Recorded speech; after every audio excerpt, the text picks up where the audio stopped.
भारत सरकारने 2017 मध्ये जी-एस-टी म्हणजेच वस्तू आणि सेवा कर लागू केला. यामुळे वेगवेगळे कर एकत्र झाले आणि बाजारपेठ सुलभ झाली. जी-एस-टी लागू झाल्यावर काही वस्तू स्वस्त तर काही महाग झाल्या. याचा परिणाम सर्वसामान्य लोकांच्या खिशावर झाला. जीवनावश्यक वस्तूंमध्ये ताज्या भाज्या, फळे, दूध, धान्य, शालेय साहित्य यांचा समावेश होतो. या वस्तूंवर आधीपासूनच कमी किंवा शून्य जी-एस-टी आहे, त्यामुळे त्या स्वस्त मिळतात. पण काही जीवनावश्यक वस्तूंवर जी-एस-टी जास्त असल्याने त्यांची किंमत वाढली.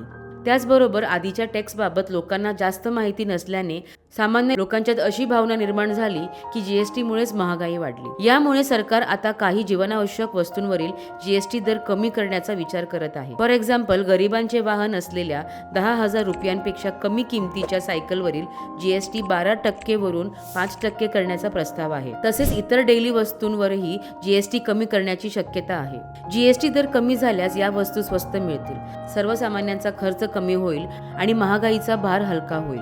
त्यामुळे जीवनावश्यक वस्तूंवरील जी-एस-टी कमी करणे हा ग्राहकांसाठी चांगला निर्णय ठरू शकतो. तुमचे मत आम्हाला कळवा आणि पाहत रहा चल बोलून टाक.